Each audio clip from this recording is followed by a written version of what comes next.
because I'm thirsty. I'm very thirsty. Come on, here's our first customer. Taste it, Rainbow. Thirsty. Where are you? Taste the Rainbow. One more. Chicken Rainbow.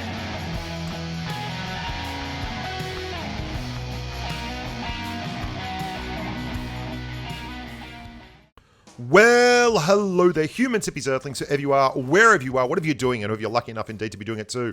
I'm Bushka, welcome back to the channel. This is the PUBG Mobile official channel. This is a video that I've been wanting to make for quite some time for you guys, and I think you're going to enjoy it. This is a how to claw video, or otherwise the working title was, stop telling me I use an emulator. Now, a big part of the reason for making this video is I realized that there were so many people in the comments saying you're cheating, or you're using an emulator, or you're using a mouse and a keyboard.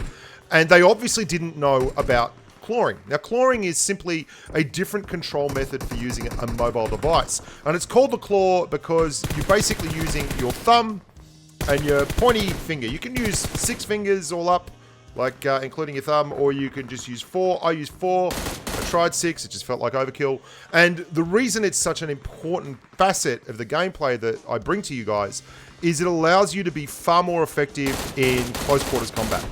Now, that's because you have more control over the mobility of the character or your avatar, and you're able to do all kinds of cool things. Like, this weapon switch is something that I think is particularly good when clawing. You can see how fast that weapon switch happened.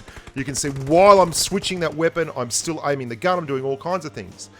The big downside for me when I started clawing was that my sniping went all to hell, and it took a long time to get the sniping back. To the point where I was actually despairing of it ever happening. Like, when you're a thumb player, one of the good parts about being a thumb player is the point of contact between the screen and your thumb is reinforced by the fingers behind them. So they push into the screen, which gives you really, really good fine control. And it takes a long time to get your sensitivity and everything right.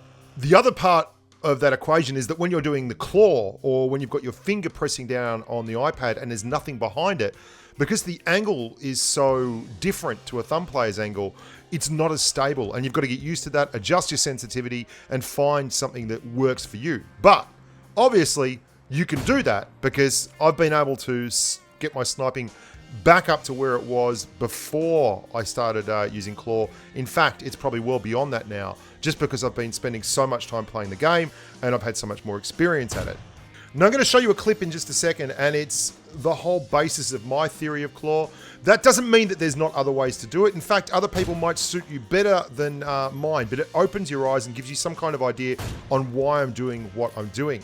And it's basically action buttons. So on the left, I've got my thumb driving, my left pointer is jumping, my right thumb is aiming, and my right pointer is firing. So I can use a tap fire gun like the M16A4. I can leap through a doorway, turn in the air, and fire the gun. Now, my theory is basically that you want to have action buttons on opposite sides of the screen. And in this instance, you can see I've got my movement button the bottom left, I've got my jump button top left, my fire button the top right, and then I aim at the bottom right. So this means basically that I can't have my jump button next to my fire button, because if I do that, then I'm going to need to have 2 fingers working that right-hand side of the screen. And I can have my action zoom button next to my jump button, because when I'm zooming, I'm not jumping. When I'm jumping, I'm not zooming. The most important thing is that you have 1 finger allocated to your fire button. If you do that, then everything else is apples, whatever you can manage. You can have your lean buttons there if you want to start using 6 fingers all up, or you can just do what I do and have them as tap to lean. But the theory behind this is that you can then go jump, turn, fire, move, all at the one time. And that's really, really important, especially when you're in CQC. Now, with regards to sensitivity, you're going to have to get this down yourself, because there is absolutely no substitute for trying things and figuring it out. It will take you time. Your devices are all different. The size of your screen is different.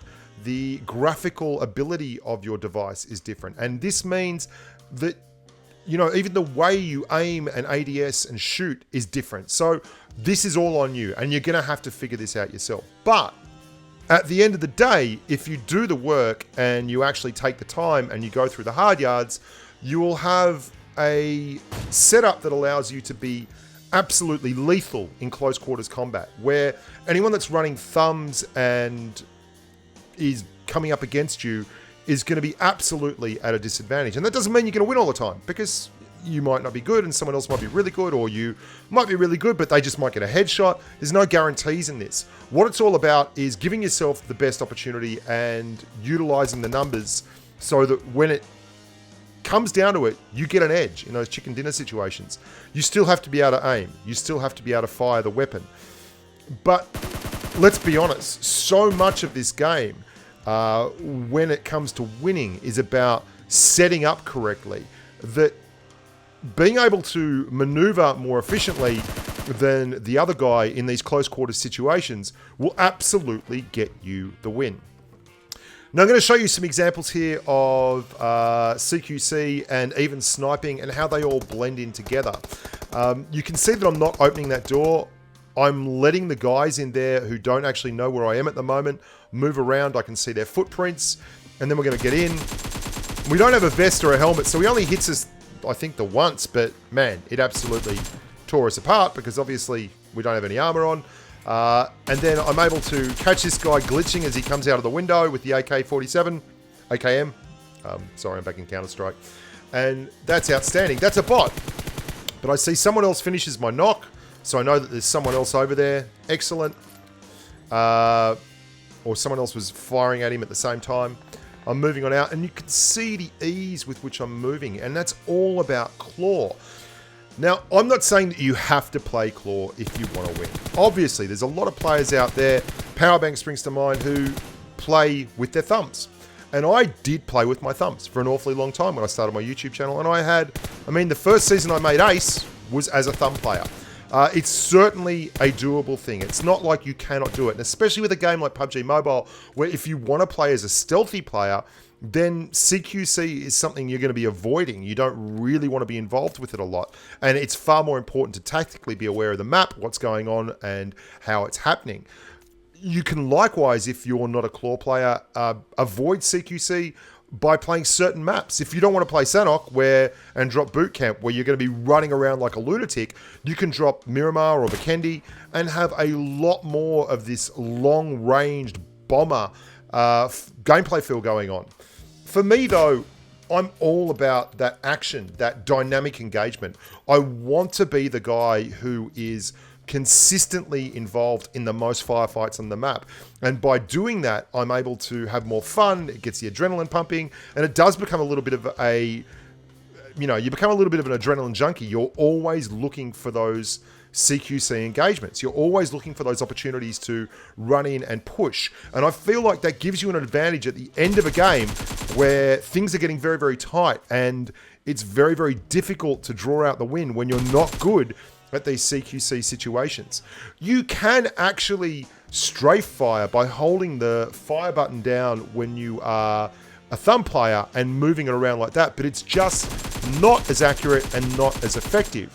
And it's certainly not something that I would suggest would be on a par with a Claw player. So that's it.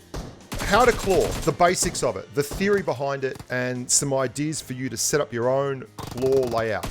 There are so many different opportunities and layouts that you can run as a Claw player, and there are so many good players out there. I've got so many videos like this on my channel where I basically outline my thoughts behind Claw, how I do it, why I do it.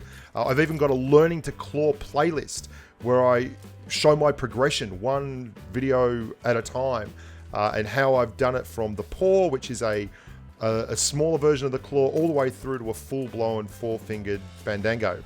Hope you enjoyed that, guys. I hope you got a lot out of it. If you want to see more videos like this on the PUBG Mobile channel, leave some likes and comments below, and I'll look at some of the topics you put up. A lot of this stuff that I've already covered off on is on my channel, The Bushka, youtube.com/TheBushka. I love making these kind of meta videos where we look at concepts and ideas and try and put them into our gameplay and get a little bit better. Look after yourselves. Love your work. Thanks so much for having me and being part of a great community. And until next time, stay safe on the battlefield. Bye for now.